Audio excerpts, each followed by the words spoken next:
Kita waktu saya masuk di sini kita peringkat kelima. Ekspor kita dari di negara-negara ASEAN, peringkat kita itu nomor 5 untuk ekspor ke Tiongkok. Sekarang kita naik jadi nomor 4. Kita nomor 5 tuh, padahal kita paling besar di ASEAN kan. Jadi mestinya itu kita nomor 1.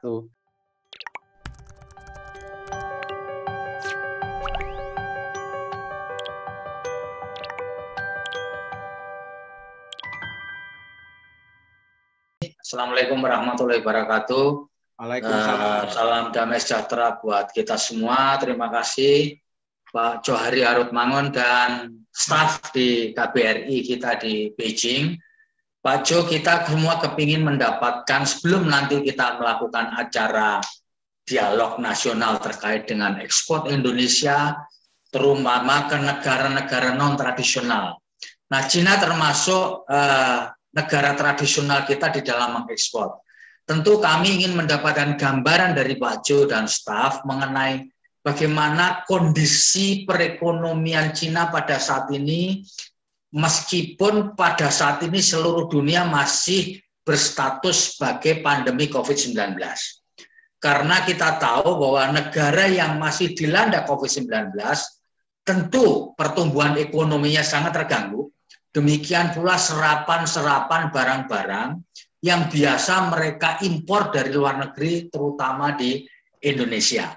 Nah, di dalam kesempatan ini mohon penjelasan dari Pak Johari Harutmangun mengenai kondisi terkini di Cina, terutama terkait dengan pertumbuhan ekonomi mereka, roda perekonomian mereka di tengah situasi COVID-19 yang masih belum dicabut status pandeminya. Dipersilakan Pak Johari. Begini, kalau perekonomian Tiongkok di kuartal pertama itu mereka main tahun 2020 ya, I'm talking about 2020. Di kuartal pertama itu mereka minus 6,7 atau 6,8. Kuartal kedua sudah naik menjadi 3,2. Correct me if I'm wrong, Mbak Ririn sama Mbak Marina. Kuartal ketiga mereka sudah 4,9. Kuartal keempat kemarin sudah 6,7 ya, kalau nggak salah. 6,7. Nah, prediksi untuk 2021 itu di kisaran 7,5 sampai 8%. Jadi kurang itu secara umumnya. Kenapa tentunya ada stimulus ekonomi yang diberikan oleh mereka, oleh pemerintahnya selama periode COVID ini, sehingga mereka bisa cepat recover. Yang kedua itu adalah disiplin masyarakatnya dalam protokol kesehatan sehingga penyebaran COVID itu bisa dikontrol. Sudah mungkin 2 minggu atau 3 minggu terakhir tidak ada lagi penyebaran COVID di sini. Seluruh China saya kira kasusnya nanti saya WA angka-angkanya tapi mungkin sudah di bawah 2.000 seluruh China dengan penduduk 1,4 miliar orang, jadi sudah sangat rendah, sudah saya kira 15 atau 14 provinsi yang bebas COVID. Rata-rata COVID yang ada di sini itu imported case, jadi dari mereka yang berkunjung ke sini, apakah mereka yang kembali atau berkunjung, dan semua itu kan ditangani di rumah sakit. Nah, karena itulah ekonomi di Tiongkok sudah bergerak. Ini saya sendiri ini tahun ini ini kali kedua roadshow, ini roadshow pertama di wilayah Shanghai, ini roadshow kedua di wilayah Tiongkok. Kenapa? Karena tentunya kita ingin meningkatkan hubungan ekonomi antara Indonesia dan Tiongkok. Nah, untuk itu saya cerita sedikit mengenai ekonomi Indonesia dan Tiongkok. Jadi kita sekarang sedang merayakan 70 tahun hubungan diplomatik yang dimulai sejak 13 April tahun 50. Nah, saya menyatakan bahwa karena kemarin 2020 itu COVID-19, jadi banyak aktivitas tertunda, walaupun di Tiongkok sendiri sejak September sebenarnya itu sudah bebas, sudah aktivitas ekonomi sudah bergerak cepat lagi. Sebenarnya sejak Juni saya sudah melakukan perjalanan tahun lalu. Nah, karena perayaan 1 tahun, jadi perayaan ini sampai 12 April tahun 2021. Status kita sekarang itu istilah diplomatiknya itu Comprehensive Strategic Partnership. Itu sejak 2013. Sebelumnya sejak 2005 kita itu strategic partnership. Jadi istilah saya kalau strategic partnership itu teman, nah kita naik sekarang strategic comprehensive partnership itu jadi bersahabat. Nah, kalau menurut saya persahabatan itu tentunya harus ada perlakuan istimewa sehingga terrefleksikan di angka-angka. Mungkin saya mulai satu dulu karena sering orang suka pertanyakan mengenai Belt and Road Initiative yang sebenarnya kita itu sinergikan ya dengan Global Maritime Forum. Jadi kita sinergikan poros maritim dan Belt and Road yang kita tanda tangani setelah melalui proses perundingan itu di tahun 2018. Kalau nggak salah bulan April ya Mbak Ririn ya, Maret atau April 2018. Itu menyangkut 4 koridor ekonomi. Jadi yang pertama itu koridor ekonomi di Sumatera Utara sebagai economic and business hub untuk ASEAN. Lalu yang kedua itu di Kalimantan Utara untuk energi dan mineral hub. Lalu yang ketiga itu di Bali sebagai high tech and creative economy hub. Dan keempat di Sulawesi Utara sebagai Pacific Rim Economic Hub. Nah, ini yang sedang saya lakukan roadshow ini dalam konteks ini juga. Dalam konteks ini lalu peningkatan itu terjadi di berbagai bidang. Saya mulai karena rencana minggu depan itu di bidang perdagangan. Saya mulai dengan perdagangan saja dulu. Pada tahun 2020 total perdagangan ini menurut data Pabean. Jadi menurut data Bea dan Cukai Tiongkok. Jadi saya tidak pakai data statistik, karena BPS saya pakai data di sini karena kan real yang ada di sini. Itu pada tahun 2020 perdagangan kita volumenya itu 78,37 miliar US dollar. Jadi paling besar saya kira di seluruh dunia, di mana nilai ekspor kita, ini yang menarik, nilai ekspor kita selama tahun pandemi ini meningkat 10,13%. Jadi total perdagangan kita dengan China itu di angkanya mana ini? Angkanya berapa sih? Agak kecil suaranya Pak Jo. Kurang jelas nilai ya impor, nanti. Nilai impor Ya. kita menurun, Pak. Menurun 10. Ekspor kita berapa? Nilai ekspor kita meningkat 10,10%. Ya, berapa itu? Total ekspor kita. 37,4 miliar US dollar. Jadi ekspor kita ke Cina selama pandemi ini 37,4 miliar US dollar. Sementara nilai impor kita itu menurun tajam. Jadi tinggal 41 miliar. Dengan demikian defisit kita itu menurun tajam 68,96%. Jadi ini juga suatu capaian yang luar biasa karena ada peningkatan ekspor yang signifikan tadi. Di bidang investasi, Tiongkok itu investor kedua terbesar di Indonesia. Realisasinya seperti yang disampaikan oleh Pak Kepala BKP beberapa waktu yang lalu, itu 4,8 miliar. Jadi 2020 itu realisasi investasi naik 2,1% dari tahun 2019. Di tahun 2019 realisasi investasi Tiongkok ke Indonesia itu naik 95,6%. Nah, Hong Kong itu di urutan kedua. Tahun 2020 kemarin itu 3,9 miliar atau naik sekitar 20,7%. Hong Kong di bawah koordinasi KBRI Beijing juga. Jadi kalau dikombin kedua-duanya itu sudah 8,3 miliar, 8,3 miliar US dollar. Itu kurang lebih performance ekonomi kita lah dengan China. Nah, yang berikutnya juga yang jadi prioritas kita itu adalah diplomasi ekonomi yang saya akan tekankan di sini. Yang ada 4 sebenarnya. Yang ketiga tourism. Tapi kita tahu semua bahwa tourism di periode 2020 itu sangat minim. Malah setelah pandemi kan luar biasa, turunnya di atas 80%. Jadi itu sesuatu yang mungkin we need to recover, khususnya dari teman Tribun News dari Bali. Beberapa kali ada program dari BTB Bali dengan KBRI, dan kita melakukan beberapa langkah juga. Mudah-mudahan kalau Bali dibuka kembali, turis Tiongkok bisa kembali lagi ke sana, yang di 2019 itu jumlahnya 2,1 juta orang. Nah, yang kita gagas lagi adalah ekonomi digital. Kenapa? Karena Tiongkok salah satu negara yang leading di bidang ekonomi digital. Kontribusi ekonomi digitalnya terhadap GDP-nya itu sudah 32%.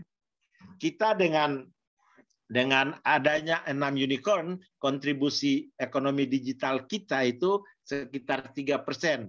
Kita diprediksi bahwa tahun 2025 itu nilai ekonomi digital Indonesia itu akan tertinggi di Asia, kurang lebih 130 sampai 150 miliar US dollar. Jadi kurang lebih sudah mendekati 10% dari GDP kita, yang kita harapkan kan sudah meningkat dari sekarang 5 tahun dari sekarang. Nah, terhitung sejak 15 Januari 2021 itu Tiongkok sudah punya 162 unicorn. Sepanjang 2020 transaksi e-commerce di Tiongkok itu mencapai 2,4 triliun. Jadi naik sekitar 26%. Kurang lebih 900 juta orang di Tiongkok itu melakukan pembayaran melalui digital platform. Pada akhir 2025, ekonomi digital di Tiongkok diperkirakan akan meningkat menjadi 4,2 triliun. Karena itulah kita ingin mengadakan kerjasama di bidang ini. Kita sudah punya 6 startup, Gojek, Tokopedia, Traveloka, Bukalapak, OVO, GDID, dan lain-lain. Transaksi ekonomi digital kita di 2020 itu 44 miliar US dollar, sedangkan penetrasi internet di Indonesia itu sebesar tahun 2020 ini sebesar 73,3%. Jadi kurang lebih 196,7 juta orang. Itulah kurang lebih peluang. Jadi kita sudah melakukan berbagai pendekatan di sini, nyari semua pelaku-pelaku utama digital ekonomi di sini sudah kami datangi, malah bersahabat dengan mereka. Misalnya ByteDance itu TikTok ya di kita. Lalu ada Meituan itu antara lain investasi di berbagai digital platform di Indonesia. Lalu Alibaba, saya sekitar bulan lalu lakukan Zoom dengan mereka. Lalu ada Jumore, itu platform untuk B2B. Lalu GD, kalau GD karena di Beijing, Jumat lalu saya baru makan dengan CEO-nya. Lalu ada Baidu, ada WeCode, kita lakukan WeCode itu di Shenzhen. Lalu ada Blue Mart itu sudah ada di Indonesia. Kalau mau beli Coca-Cola dan macam-macam di masukkan koin atau lalu keluar, itu Blue Mart untuk ASEAN itu pusatnya di Indonesia. Lalu ada CTE, lalu ada Huawei internet ya, lalu ada Tencent itu WeChat. Lalu ada blockchain berkembang sangat pesat juga, cloud computing, big data, Internet of Things. 2 minggu ini saya sudah kunjungi 4 Internet of Things company yang luar biasa terbesar di dunia dan di Eropa. 1 baru kemarin saya kunjungi di sini. Lalu kemudian artificial intelligence, cashless payment, e-commerce, infrastructure internet, dan lain-lain. Salah satu itu misalnya untuk R&D di Bali, Kura-Kura Island dengan Tsinghua University. Lalu kita sendiri kemarin di-launch oleh Pak Menteri Perdagangan di bulan Januari itu IDN Store namanya. Itu platform digital untuk masuk ke pasar China, Hong Kong, dan Taiwan. Jadi itu digagas dan didukung sepenuhnya oleh KBRI, oleh tentunya Kementerian Perdagangan. Salah satu otaknya ini Bu Marina yang hadir bersama kita. Ini lebih banyak pada promosi UMKM. Nah, itu kurang lebih secara singkat. Saya lebih suka kalau ada hal yang perlu ditanyakan. Nanti bagaimana potensi bagaimana kondisi perekonomian secara detail, baik perdagangan maupun investasi atau pertumbuhan ekonomi. Kalau dibutuhkan, nanti Mbak Marina sama Mbak Ririn bisa tambahkan. Nah, comprehensive strategic partnership tadi itu punya tiga pilar. Pilar politik dan keamanan, pilar ekonomi, saya elaborate pilar ekonomi.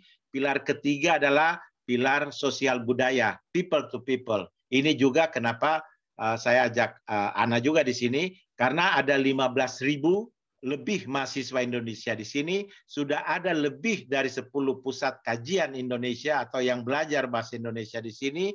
Ana sedang mendidik beberapa orang juga, orang Tiongkok untuk belajar bahasa Indonesia di sini. Pusat research juga mereka. Tadi saya ketemu bosnya Ana, ada 2 di sini juga. Bagaimana kita meningkatkan kerjasama, khususnya untuk pelatihan-pelatihan, jadi vocational training untuk tenaga-tenaga baik itu di bidang bahasa maupun di bidang keahlian kejuruan lain-lain, dikaitkan dengan berbagai bentuk kerjasama ekonomi yang kita gagas antara Indonesia dan Tiongkok. Nah, pertama dalam konteks ini kenapa juga semakin dekat Indonesia dan Tiongkok? Pertama karena hubungan pribadi Bapak Presiden dan Presiden Xi juga sangat baik selama periode vaksin, selama periode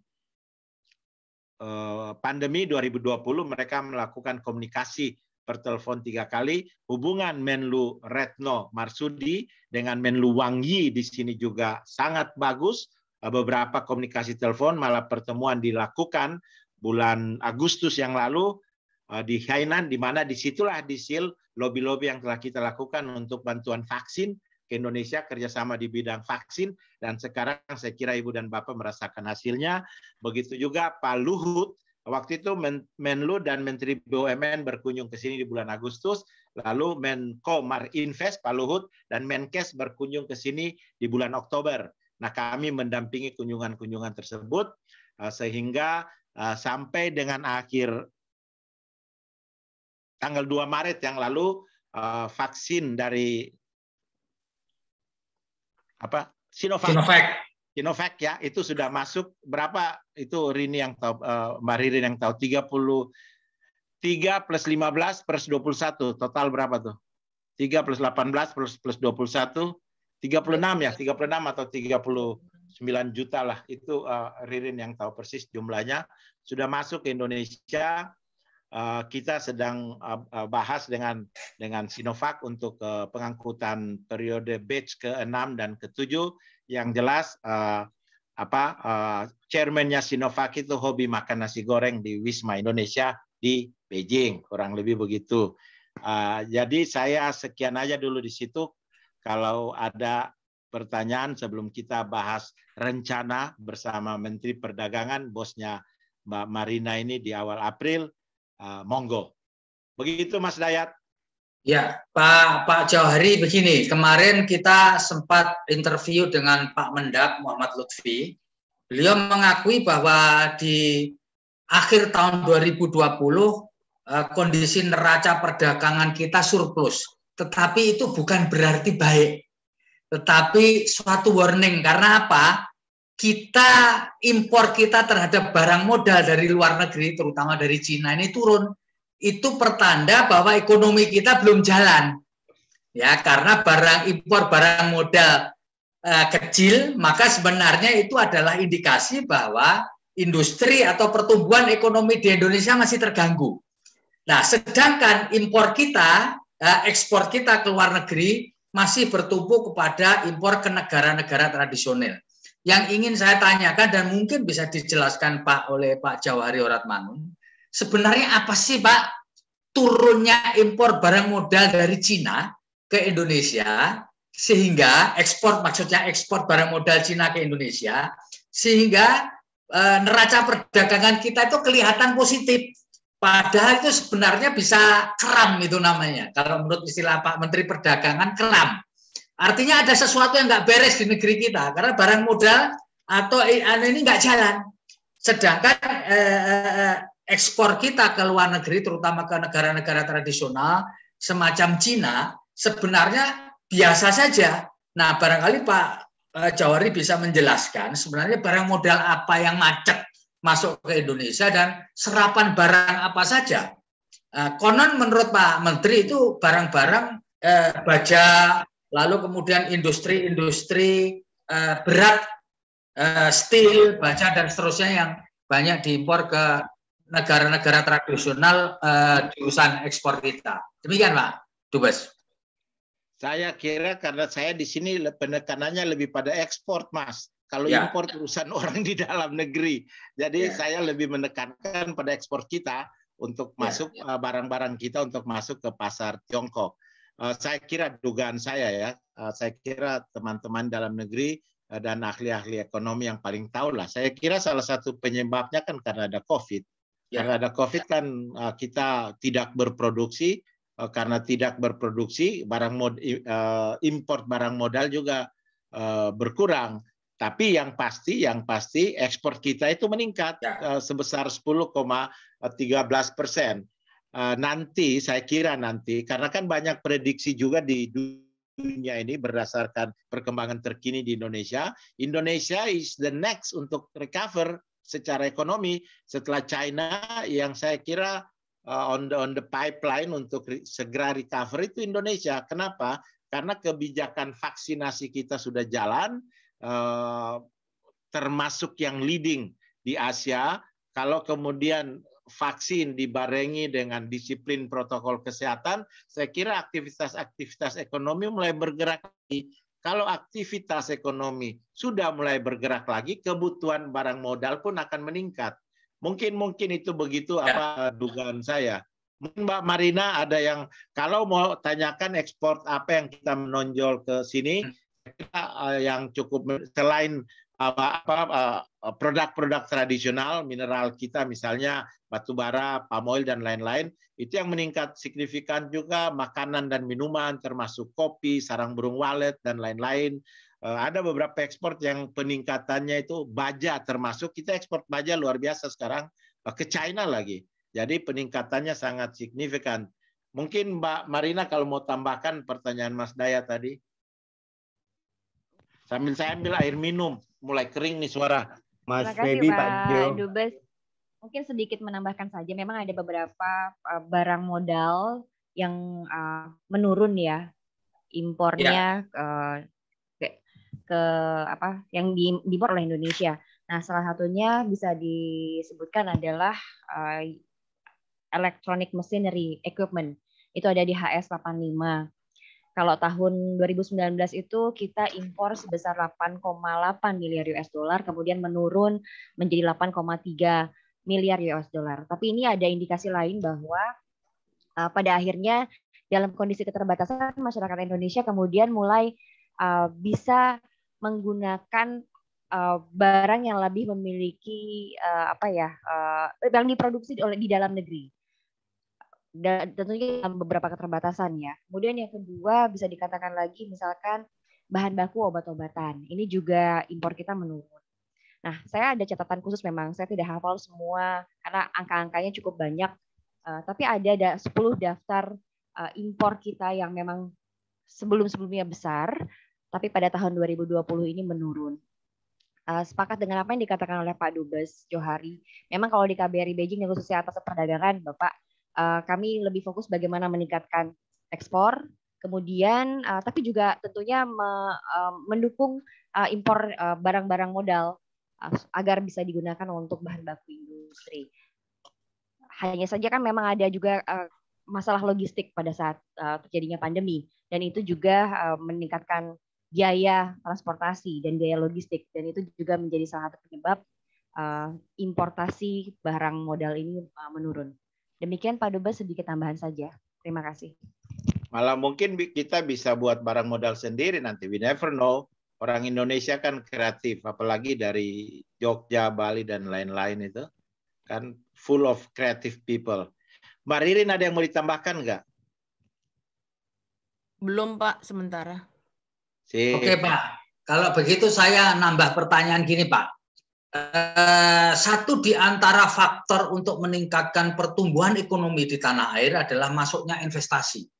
Ya, karena itu akan mempengaruhi Republik ini Indonesia mencadangkan antara 4,5 sampai 5% lah, meskipun itu juga merupakan angka yang mengkhawatirkan di sela bahwa kita pandemi kita belum sepenuhnya terkendali.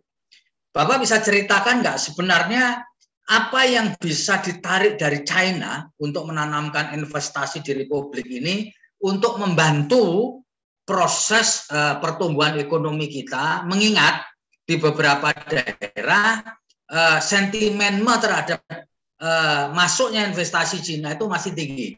Seperti di Sulawesi, Cina banyak berinvestasi di bidang eksplorasi atau eksploitasi nikel, ya, terutama di Sulawesi Tengah dan di Sulawesi Tenggara. Tetapi di sisi lain ada semacam masalah terkait dengan ketenaga kerjaan. Nah, Pak, barangkali Pak Dubes bisa memberi gambaran di tahun 2021 ini, apakah masih memungkinkan masuknya investasi China ke Indonesia supaya bisa membantu mendongkrak pertumbuhan ekonomi kita antara 4 sampai 5% per year tahun 2021, Pak. Sebenarnya China minat investasi untuk masuk ke Indonesia itu masih tinggi. Oktober kan saya dampingi Pak Luhut bertemu dengan investor-investor utama Indonesia, dan saya kira kantor Menko Marinvest, dan 2-3 hari lalu saya juga komunikasi langsung dengan Kepala BKPM untuk membuat strategi masuknya meningkatnya investasi dari China. Salah satu itu adalah untuk melanjutkan dari nikel dan produk-produk turunannya, ada yang baja, ada yang kemudian sampai ke lithium baterai. Yeah. Ini ada cerita. Tahun 2018 waktu kami baru masuk di sini, saya minta ADDAK itu buat analisa mengenai komposisi produk-produk ekspor Indonesia dan tetangga kita. Jangan saya sebut nama ya, nggak terlalu pas lah. Tetangga kita. Nah, kemudian terlihat di situ ekspor komponen elektronik dengan segala HS-nya itu, tetangga kita itu kurang lebih 33 miliar. Kita elektronik itu cuma 3 miliar. Nah, dari 30-an miliar itu, 20-an miliar itu baterai. Lah, yang punya nikel kita less than 2 billion US dollar. Kan something must be wrong with us, kan kurang lebih. Yeah. Lalu mulailah Pak Luhut buat lakukan roadshow di sini. Saya dampingi beliau roadshow ke berbagai tempat. Nah, itulah kemudian datanglah investasi-investasi yang kira-kira untuk mengelola nikel menjadi produk jadi, barang jadi bukan mineral. Jadi nilai tambahnya itu ada di kita begitu. Sekarang kita contohnya berapa ekspor baja kita tahun ini, ekspor baja kita ke China naik berapa persen tuh Bu Marina tahu persis tuh. Itu salah satu misalnya dari hasil investasi tersebut. Dulu kan kita nikel aja, sekarang kita ekspor baja, begitu kan? Lalu kemudian 36,5% Bapak. Berapa? 136,5% naiknya. Itu kenaikan di 2020 136,5% ekspor untuk iron and steel. Jadi kan suatu kemajuan yang luar biasa. Nah, sekarang pembicaraannya sudah mengarah ke bagaimana itu industri dari hulu sampai hilir. Jadi kita mulai dari smelter, kemudian nikelnya itu ada 2 nanti, 1 dia akan jadi ke produk turunan baja dan lain-lain, yang lain akan dikelola sampai ke bahan baku untuk lithium baterai. Lalu kalau sudah punya lithium baterai, kita perlu punya EV, electronic vehicle. Yeah. Nah, itu yang sedang digagas oleh Pak Menko, Kepala BKPM tentunya nih, dan Menko Perekonomian. Kami di sini sedang menjalankan itu. Saya sendiri sudah melakukan pertemuan dengan mereka baik di Beijing maupun di Shanghai sejak Januari dan Februari. Saya sekarang sedang roadshow di berbagai kota ini juga dalam rangka menjalankan instruksi yang saya terima dari baik Menlu, Menteri Perekonomian, Menko Marinvest maupun Kepala BKPM untuk mencari investor di sektor-sektor tersebut. untuk membuat mineral menjadi barang setengah jadi atau jadi yang punya nilai tambah. Selain juga mencari terobosan-terobosan untuk ekspor kita, termasuk misalnya dengan Fuco sekarang kita menggagas Twin Park.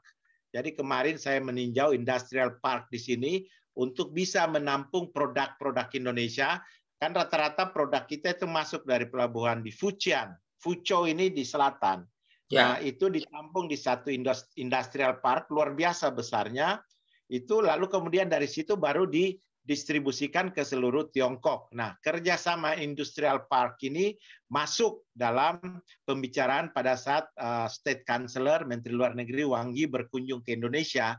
Nah, Industrial Twin Park ini itu antara yang ada di Fuching, di Fuco ini dengan 3 Industrial Park, satu di Kalimantan, satu di Batang, satu di Semarang, satu di Bintang, kurang lebih begitu. Dan tentunya kerjasama Industrial Park sudah kita lakukan juga. Jadi dengan berbagai Industrial Park di Indonesia, jadi kalau investasi masuk di daerah yang dikelola seperti itu, lalu produk-produk kita bisa masuk melalui jalinan kerjasama ini, semakin meningkat tentunya. Dengan demikian itu bisa mendorong ekspor juga. Kemarin saya meninjau gudang-gudang untuk menampung produk-produk beku ya, produk-produk perikanan, produk-produk buah-buahan, sarang burung walet dan lain-lain. Luar biasa itu salah satu industrial state untuk produk-produk barang beku yang paling besar di Tiongkok. Itu adanya di kota Fuching, dekat Fuco, kurang lebih 1 jam naik mobil. Begitu, Mas. Pak, sebelum dilanjutkan oleh teman lain, saya tambah satu lagi. Pak, begini Pak. Apakah yang Bapak ketahui memang vaksinasi menggunakan Sinovac ini juga diterapkan di Cina? Karena kan sekarang berkeliaran isu bahwa Cina saja nggak pakai Sinovac, tapi kita pakai Sinovac. Apakah program vaksinasi itu juga dilakukan di China? Lalu bisa nggak Bapak jelaskan mengapa justru Cina yang aktif sekali membantu proses penyediaan bahan baku vaksin yang kemudian diolah di Bio Farma dari Sinovac kepada Indonesia? Ini untuk menjawab berbagai macam informasi yang berkeliaran, Pak Dubes. Silakan Pak Dubes. Katanya saya ini data dari Indonesia. Kalau di sosial media itu ada 6 berita yang benar cuma 2, Mas. Jadi Sinovac itu dipakai di sini, Mas. Di mana nanti tak kirimin videonya itu. Itu dipakai di berbagai tempat. Target mereka by June itu sudah 40% penduduk Cina divaksin. Lalu by the end of Desember itu kurang lebih 80% lah, kurang lebih begitu. Nanti dicek bisa kalau Google ketemu itu target-target dari China, kan mereka baru ini. Dan ya Sinovac dipakai secara luas di sini, Mas. Di berbagai tempat, Mas. Malah saya keliling bikin video, lihat mereka pakai disuntikan Sinovac dan lain-lain. Dan sekarang kan sudah dipakai di Indonesia mana-mana saja kan, Mas. Kenapa Indonesia kita yang pertama hubungi mereka, Mas? Negara lain itu masih bertanya-tanya. Instruksi dari Jakarta itu segera hubungi dan berbicara dengan siapapun produsen vaksin di China yang mau bekerja sama dengan Indonesia. Yang merespon pertama ya Sinovac, Mas. Jadi ya begitu. Lalu kemudian Sinopharm, lalu kita berbicara. Semua itu sudah ketemu dengan Bu Menlu dan Pak Erick Thohir waktu berkunjung ke sini bulan Agustus, maupun Pak Menko Maritim dan Menkes pada saat berkunjung ke sini bulan Oktober. Jadi ya sekarang yang paling cepat melakukan kerjasama dikaitkan juga dengan kapasitas produksi Sinovac. Sejak itu Sinovac Indonesia yang pertama, lalu kemudian ada beberapa negara lagi, lalu terus sudah enggak. Karena kan di sini dikontrol juga ekspor vaksin, karena kan kebutuhan dalam negeri juga tinggi. Jadi yang dipakai di sini adalah Sinovac, Sinopharm, yang terakhir yang mungkin videonya juga sudah beredar viral di Indonesia. CanSino itu kan dengan Sinovac dan yang di Wuhan dipakai oleh kebanyakan tentara di sini, PLA, People Liberation Army. Jadi itu semua dipakai di sini, Mas. Jadi begitu kurang lebih jawaban saya. Nanti tak kirimin videonya saja di waktu lagi disuntikan di sini tuh. Saya minta teman-teman kan keliling juga untuk ambil video dan lain-lain. Anak tuh bisa cerita di sini dipakai apa? Kan kamu yang baca berita-berita di sini dan lihat. Ini Anak cerita sedikit lah. Ya, silakan. Baik, Pak. Saya nggak tahu kenapa ada pertanyaan itu. Di sini memang dua-duanya dipakai. Terus kami sebagai pegawai negeri, kami juga dalam list antrian untuk vaksin. Sebelum bulan Juni, hampir 80% sampai 90% karyawan pegawai negeri, dokter, dan sebagian lah kita wajib untuk vaksin. Mumpung kita ketemu Pak Dubes ini jarang kita melakukan wawancara hampir tengah malam ini. Silakan teman-teman. Izin Pak Johari. Terima kasih Pak Jo. Selamat malam. Apa kabar Mas Afik? Malam. Ini pertama tadi melanjutkan Mas Fabi soal investasi. Tadi ngomong angka-angka, tapi di dalam negeri di sini itu selalu investasi Cina itu selalu dikaitkan dengan isu tenaga kerja.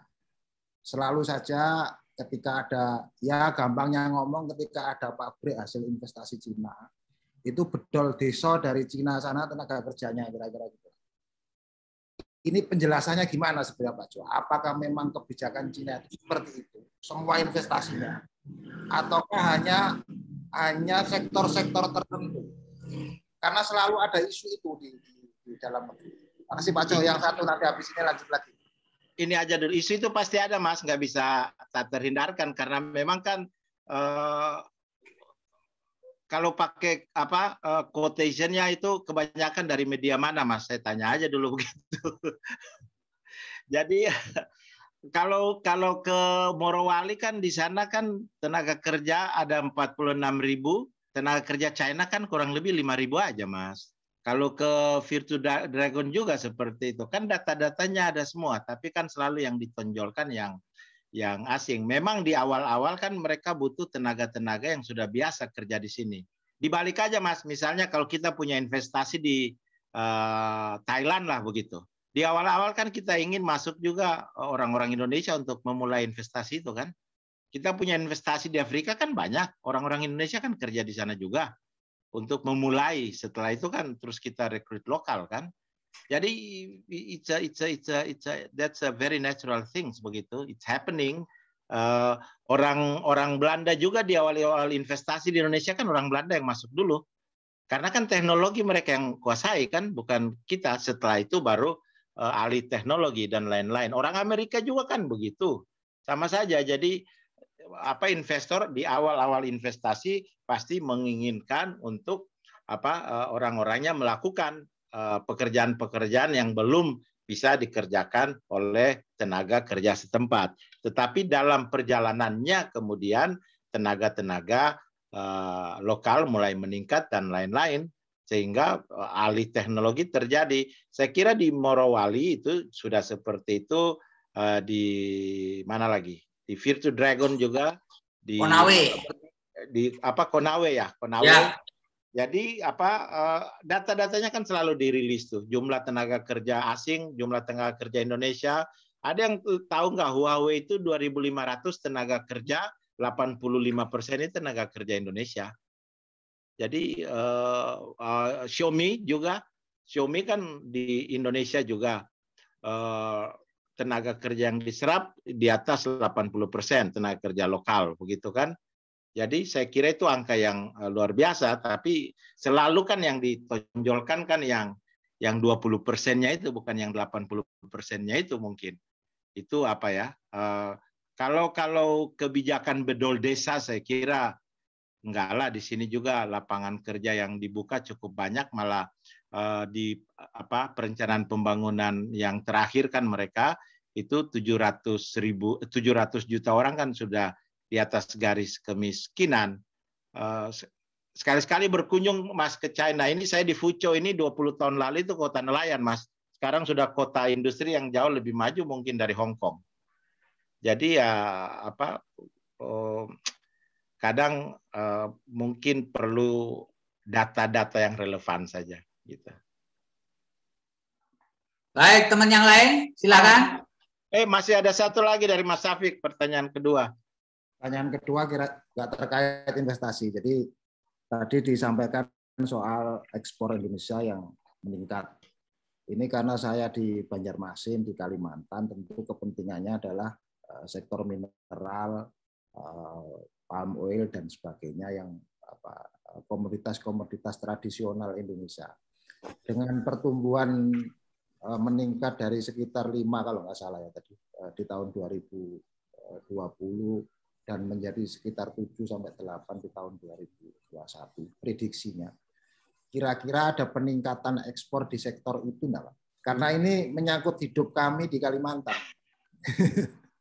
Saya kira kalau dari Kalimantan kan banyak yang diekspor ke sini batu bara sama palm oil. Ya betul. Jadi karena itu kan produk-produk saya kira akan meningkat. Ada kesepakatan kita. Kemarin kita baru bertemu dengan asosiasi, nanti Mbak Marina jelaskan, asosiasi importir batu bara di China, dan ada penandatanganan kesepakatan juga untuk peningkatan impor batu bara dari Indonesia. Yang kedua, palm oil juga itu dengan kunjungan Perdana Menteri Li Keqiang ke Indonesia beberapa waktu yang lalu, 2 tahun yang lalu kebetulan saya dampingi, termasuk di dalamnya peningkatan ekspor palm oil. Sekarang kan konsumen terbesar palm oil dari Indonesia, kalau nggak salah kedua itu China ya, Mbak Marina, if I'm not mistaken, karena kan kita dihadang di Uni Eropa, di sini masih oke lah.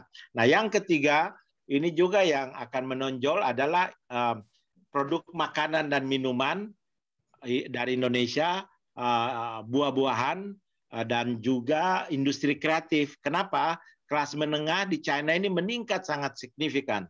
Jadi kebutuhan mereka akan makanan minum yang berkualitas dan produk-produk kreatif juga meningkat begitu. Jadi itu misalnya salah satu yang bisa dilakukan, dan saya kira manmin makanan dan minuman Indonesia tahun lalu naik berapa persen, Mbak Marina, coba cek aja. Saya kira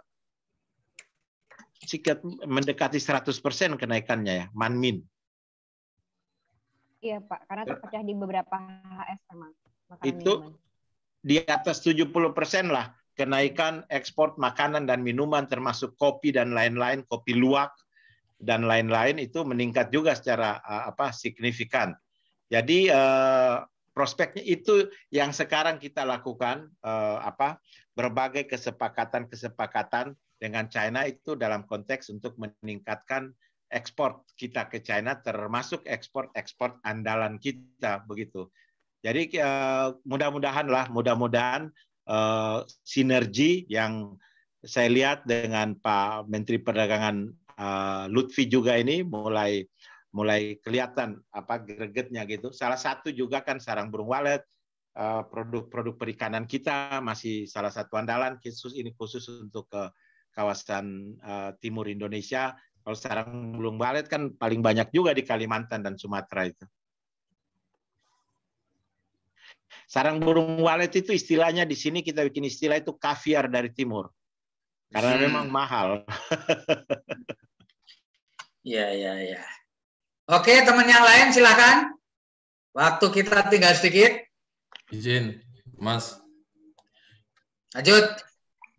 Selamat malam, Pak Johari. Saya Sulistiono dari Jambi. Oke, monggo Mas. Silakan Mas. Belum lama kemarin, 2 hari yang lalu atau 3 hari yang lalu, Presiden Jokowi itu mengkampanyekan, jadi cinta produk dalam negeri, ya kan? Kemudian dalam tanda kutip benci produk luar negeri.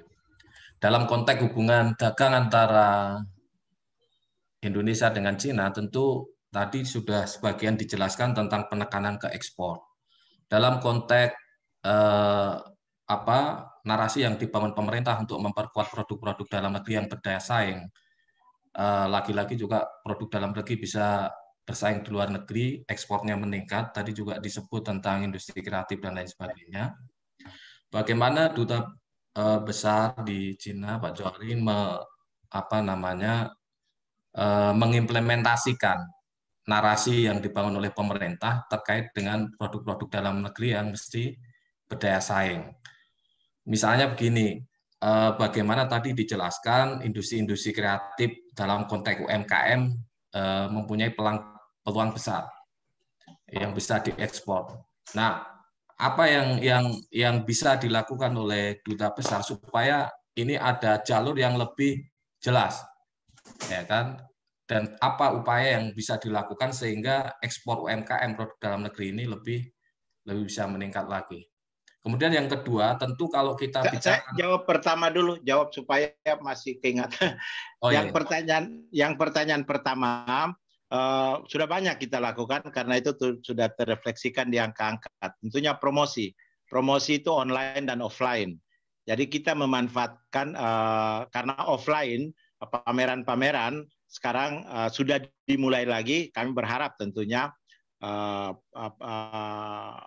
produk-produk atau pengusaha-pengusaha UMKM kita juga berpartisipasi di pameran-pameran tersebut.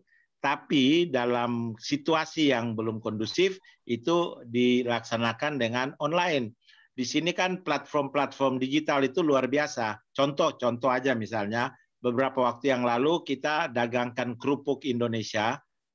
Itu dalam waktu berapa? 12 menit. Lakunya kalau dirupiahkan itu sekitar 12-13 miliar rupiah. Jadi kan itu kerupuk itu, Pak. Iya, kan kerupuk itu.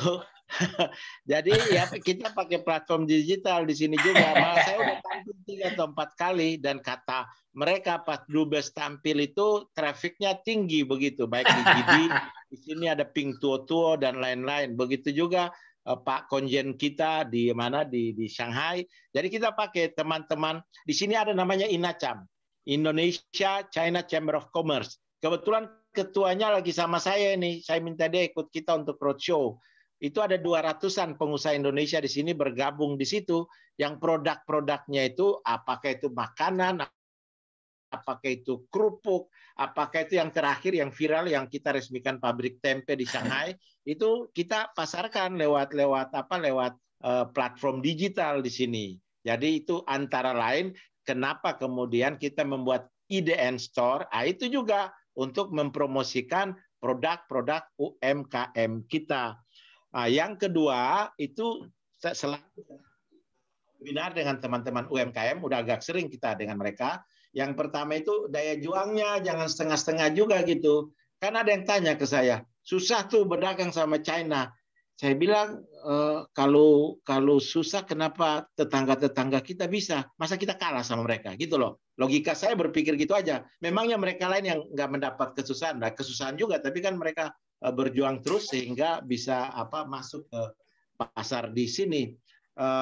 Dan dengan approach baru seperti itu, pendekatan baru online offline seperti itu, kita sudah lihat hasilnya di 2020. Karena itu kita lanjutkan. Kita juga punya media promosi, itu ada di Shanghai, namanya Indonesia Trade Promotion Center. Di situ contoh-contoh barang produk semua itu kita taruh di sana, khususnya produk-produk UMKM. Saya baru minggu lalu meresmikan Window of Indonesia. Nah, ini ada di nanti siapa bisa share itu. Tapi udah nanti saya kirim videonya aja. Window of Indonesia juga di KBRI Beijing. Jadi kita naruh contoh-contoh produk di situ, dan tadi pagi malah saya ditunjukkan ada beberapa negara yang ke sana untuk lihat begitu. Jadi mulai populer. Kita juga promosi di sini, kita melakukan promosi melalui sosial media di sini.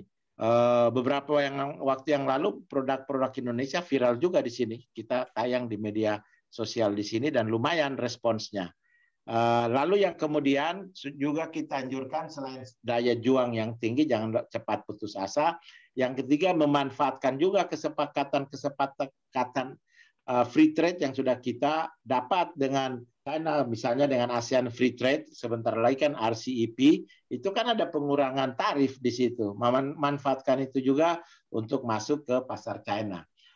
Yang jelas, dalam mengisi hubungan yang semakin baik antara Indonesia dan China ini, kita waktu saya masuk di sini kita peringkat kelima ekspor kita di negara-negara ASEAN, peringkat kita itu nomor 5 untuk ekspor ke Tiongkok. Sekarang kita naik jadi nomor 4. Kita nomor 5 tuh, padahal kita paling besar di ASEAN kan. Jadi mestinya itu kita nomor 1. Kalau investasi China ke ASEAN paling besar memang ke Indonesia. Kalau turis kita juga nomor 4. Jadi nomor 1 mana Pak? Ekspor dari negara Asia ke Cina nomor 1 mana? ASEAN. ASEAN nomor 1 mana? Malaysia kalau nggak salah ya Mbak Marina. Nomor 2? Mbak Marina. Pak. Nomor 2 Vietnam. Nomor 1 Vietnam. Nomor 2 Vietnam. Malaysia. Nomor 3 Thailand. Nomor 4 Indonesia. Nomor 5 Singapura. Jadi kita naik peringkat dari 4 dan kalau lihat misalnya nomor 5 Singapura ya. Iya, Pak. Most likely itu produk-produk Indonesia yang masuk lewat Singapura, begitu juga. Ada kan sebagian juga produk Indonesia yang masuk ke China melalui tetangga-tetangga kita. It's okay lah as long as produk Indonesia kan nggak apa-apa.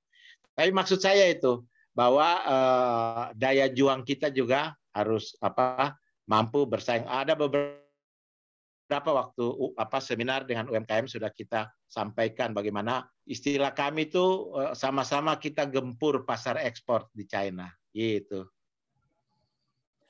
Oke, lanjut yang kedua Pak, sedikit. Tadi sebenarnya sudah ditekankan oleh Pak Johari bahwa duta besar nanti konsentrasinya ke ekspor, tetapi ini saya tanya nanti untuk mengetahui bagaimana pandangan Bapak. Ini masih terkait dengan narasi cinta produk dalam negeri. Nah, di Indonesia ini gempuran produk Cina kan sangat banyak sekali juga ya. Mulai dari apapun itu di toko itu banyak produk Cina, mulai dari peniti, benik, tusuk gigi gitu yang produk-produk UMKM itu pun semua impor dari Cina. Nah, bagaimana pendapat Bapak ini untuk membangun narasi ini supaya juga nanti ke depan ini memang bisa bersaing juga gitu. Apakah ada upaya-upaya untuk kalau misalkan ada produk yang bisa dibuat di dalam negeri, kenapa ini tidak dikerjasamakan aja? Misalnya seperti itu. Apakah ada upaya-upaya seperti itu gitu? Ada, kalau itu ada. Salah satu yang sedang kita rintis itu produk halal. Misalnya kita bangun membuat produk-produk halal di dalam negeri, tapi untuk ekspor, bukan untuk konsumsi impor. Karena miris juga, to be honest, miris karena kita negara muslim terbesar di dunia, tetapi termasuk di ASEAN, tapi kita bukan negara eksportir produk-produk halal terbesar di ASEAN atau di dunia gitu loh. Nah, something must be wrong with us kan? Ada yang salah dengan kita, nggak usah lah kita salahin orang lain gitu. Something must be wrong with us. Karena gampang sekali kalau kita nyalain orang lain, padahal sebenarnya kan salahnya mungkin ada di kita gitu kan. Jadi something must be wrong with us. Untuk itulah kita bekerja sama misalnya untuk investasi di bidang produk-produk halal, tetapi produk-produk tersebut untuk ekspor. Dengan demikian karena pasarnya kan besar itu. Nah, contohnya aja sekarang, kenapa kemudian kita ingin menjadikan Indonesia sebagai manufacture hub untuk vaksin? Kan Sinovac sudah dapat sertifikat halal dari MUI. Lalu kemudian kalau itu dibuat di Indonesia, jadi manufacture hub, saya kira itu hasil kesepakatan terakhir, kan gampang kita ekspor ke negara-negara yang membutuhkan sertifikasi halal, karena kan datang dari Indonesia. Begitu juga produk-produk lainnya. Jadi banyak kerjasama yang kita lakukan juga di sektor ini.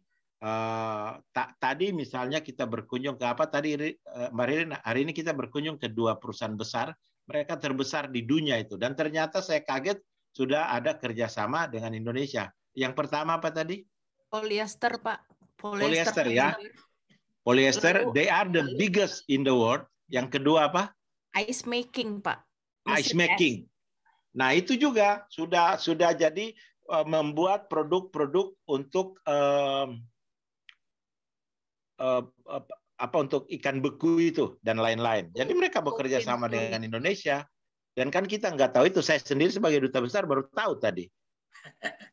Jadi ada hal-hal yang memang sudah dilakukan, tetapi belum pernah orang dengar juga. Dengan roadshow gini saya temukan banyak hal yang mungkin bisa saya akan kunjungi mereka lagi, kayak polyester tadi. Wah, luar biasa sih. Saya bilang please come increase your investment in Indonesia, establish your product, malah open your pabrik di Indonesia begitu. Yang satu juga yang untuk produk-produk beku itu, and then we export to other countries begitu. Use Indonesia as your base. Saya tambah aja kan, saya bilang because Jakarta or Indonesia, Jakarta is the capital city of ASEAN begitu. So use Indonesia untuk menjadi hub you untuk masuk ke pasar-pasar yang lain. Dan